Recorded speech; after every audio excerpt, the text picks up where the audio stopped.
Hello everyone. So, 12th class students, ready for exams? तो चलो आपके एग्जाम्स के लिए एक्सट्रैक्ट बेस्ड क्वेश्चंस आने वाले हैं और उन एक्सट्रैक्ट बेस्ड क्वेश्चन में आपके पास पोम के पोएटिक डिवाइसेस होंगे नहीं। तो आज मैं आपके लिए मदर एट 66 के पोएटिक डिवाइसेस लेकर आई हूँ। फटाफट फटाफट थोड़ी सी देर में सारे पोएटिक डिवाइस पढ़ लेते हैं, समझ लेते हैं, ताकि हमारे वो भी मार्क्स पक्के हो जाए। तो देर किस बात की है, आओ मेरे साथ पढ़ते हैं पोएटिक डिवाइसेस। मगर पहले ये तो समझ लो कि लिटरेरी डिवाइसेस और पोएटिक डिवाइसेस होते क्या हैं। देखो, लिटरेरी डिवाइसेस एक टेक्निक है, जैसे पोएटिक डिवाइस एक टेक्निक है। ये दोनों एक टूल है, एक टेक्निक है जो लिटरेरी डिवाइसेस राइटर यूज करते हैं, ऑथर्स यूज करते हैं लिटरल मीनिंग को एक्सप्लेन करने के लिए, अपने काम की इंटेंसिटी को एक्सप्लेन करने के लिए। ठीक उसी तरह जो पोएटिक डिवाइसेस है, it is used in poems.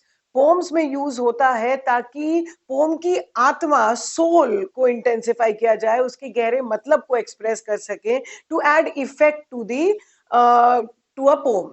सो बहुत सारे पोएटिक डिवाइसेस अलग अलग पोम में अलग अलग तरीके से हैं। मदर एट 66 में क्या क्या पोएटिक डिवाइसेस हैं उसकी बात करेंगे। याद है ना, पोएटिक डिवाइसेस लिटरेरी डिवाइसेस का एक हिस्सा है। और आज हम पोएटिक डिवाइस कर रहे हैं क्योंकि हम एक पोम को पढ़ रहे हैं, my mother at 66। My mother at 66 poem Kamala Das ने लिखी है। एक बार याद दिला दूं, ये एजिंग पे बात करती है। ये बात करती है एक दुख भरे एहसास की, पोइटेस की। और अगर आपने सब कुछ नहीं पढ़ा है तो जाइए मेरी वीडियो को सर्च करिए और देखिए। अब बात करेंगे पहली पोएटिक डिवाइस, सिमिली की। मगर सिमिली से भी पहले, पोएटिक डिवाइस शुरू करने से पहले इसकी राइमिंग स्कीम की बात करें। अगर आप पोम में झांकें तो आपको दिखाई देगा, driving from my parents home to Cochin last Friday. कोई भी इसमें राइम नहीं है, so it is a free words because you don't have any rhyming scheme. अब बात करेंगे सिमिली की। सिमिली क्या होता है? सिमिली, ये सिमिली एक ऐसा पोएटिक डिवाइस है, एक ऐसा फिगर ऑफ स्पीच है जहां पर हम कंपैरिजन करते हैं दो चीजों के बीच में, एज, लाइक और दैट के साथ। अगर आप पोम में देखें तो यहां पर mother's face ashen like that of a corpse, dead body से कंपेयर किया और लाइक शब्द यहां पर आया हुआ है, तो ये एक सिमिली है। दूसरी सिमिली आपको पोएम के अंत में मिलेगी, that is as late winter's moon. सर्दियों के चंद्रमा से माँ की शक्ल को कंपेयर किया गया है। पहले वाले में डेड बॉडी से माँ के फेस को कंपेयर किया है, और दूसरी तरफ एज लेट विंटर्स, जैसे सर्दियों के चंद्रमा का स्पार्क हो जाता है, वैसे ही उसकी मम्मा का इस एज में स्पार्क हो गया है। सो अभी तक हमने राइमिंग स्कीम कर लिया और सिमिली कर लिया। चलिए अब तीसरे पोएटिक डिवाइस पे पहुंचते हैं राइमिंग स्कीम के बाद, वो है मेटाफर। अब मेटाफर क्या है? सिमिली भी कंपैरिजन है, मेटाफर भी कंपैरिजन है, बट मेटाफर दो ऐसी चीजों में है बिना एज लाइक दैट के जब हम कंपैरिजन करते हैं तो वो मेटाफर होता है। आप पोम में देखेंगे तो आपको दिखाई देगा, Mary children spilling out of their home in happiness. So Mary children, बच्चे, यूथ, जवानी में बच्चे खुश होते हैं। दे स्पिल आउट। आपने देखा है पानी का ग्लास कोई भर जाए या कोई भी चीज लिक्विड जो भर जाए तो वो बुलबुला बन के या फिर वो ऊपर उठती है और वो स्पिल करती है। ठीक उसी तरह मेरी children, they are spilling, they are full of happiness, vibrance. So ये एक मेटाफर है जहां पर मेरी children spilling out of their homes. ये क्लियर हो गया होगा, मतलब बुढ़ापे का जवानी से कॉन्ट्रास्ट किया गया है। अब बात करते हैं पर्सोनिफिकेशन की। पोम में पर्सोनिफिकेशन यूज किया है। पर्सोनिफिकेशन का मतलब मानवीयकरण। जब नॉन लिविंग चीज को लिविंग चीज का दर्जा दिया जाता है तो उसे हम पर्सोनिफिकेशन कहते हैं। अब यहाँ पे कहाँ है पर्सोनिफिकेशन? ट्रीज स्प्रिंटिंग, मतलब ट्रीज को ह्यूमन फिगर की तरह स्प्रिंट, आपको समझ में आता है ना, sprint, running speedily in opposite direction.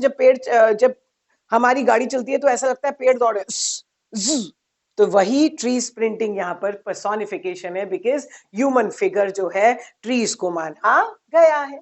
रोक रोक कर कॉपी में लिखते जाइए या बुक में मार्क करते जाइए ताकि एग्जाम से पहले आपके पास सब कुछ एक साथ हो। अब बात करते हैं रेपिटेशन की। अगर आप पोएम के अंत में देखें तो पोएटेस कमला दास ने यहाँ पर रेपिटेशन यूज किया, मतलब कुछ वर्ड्स या फ्रेजेस जो रिपीट किए जाते हैं एक रिदम पैदा करने के लिए। और वो रिदम क्या है?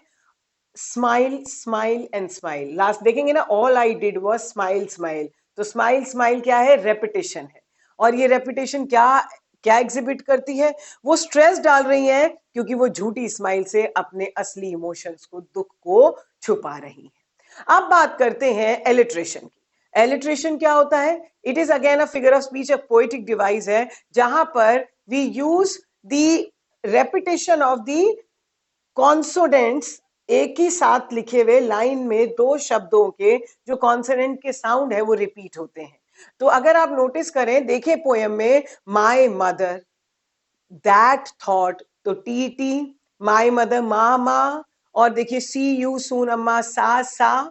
सो ये एलिट्रेशन है, एक और पोएटिक डिवाइस। लिखते रहो, रोक कर फिर लिख लो, फिर आगे बढ़ो। एपोस्ट्रोफी की बात करते हैं। एपोस्ट्रोफी भी एक और पोएटिक डिवाइस है। जैसे मेरे सामने कोई खड़ा नहीं है मगर मैं उससे कॉन्वर्सेशन कर रही हूं, या वो इंसान इस धरती पर नहीं है। So apostrophe is a poetic device when poet is addressing and we do not know whether that person is there और नॉट। बिल्कुल वैसे ही जैसे पोएटेस अपनी अम्मा को एड्रेस कर रही है, बट हमें नहीं पता कि मदर है यहाँ पे, क्योंकि हमें और कोई जवाब उनकी तरफ से नहीं मिलता। We don't get any answer that is coming back. So that is what it is, see you soon Amma. अब अम्मा की तरफ से तो कोई रिस्पॉन्स नहीं आया, तो ये बन गई एपोस्ट्रोफी। आगे बढ़ते हैं, रेपिटेशन हो गया, एपोस्ट्रोफी हो गई। आप बात करते हैं एंजैपमेंट की। अब एंजैपमेंट क्या होता है बेटा? Where there is no use of full stop और any punctuation mark between first और द सेकेंड लाइन। मतलब जब पोएट एक से दूसरी लाइन को जोड़ देता है to create a chain of feeling, एक इमोशंस बांधने के लिए, उसे एंजैपमेंट कहते हैं। आप देखेंगे तो लाइन में driving from my parents home to Cochin last Friday, तो जब आप एक लाइन दूसरी लाइन से जुड़ी है और उसके थॉट्स चेन में है, मतलब वो उसको बांध रहा है, तो दैट इज एंजैपमेंट। अब बात करते हैं कॉन्सोनेंट्स की और एसोनेंट्स की। एसोनेंट्स क्या होता है?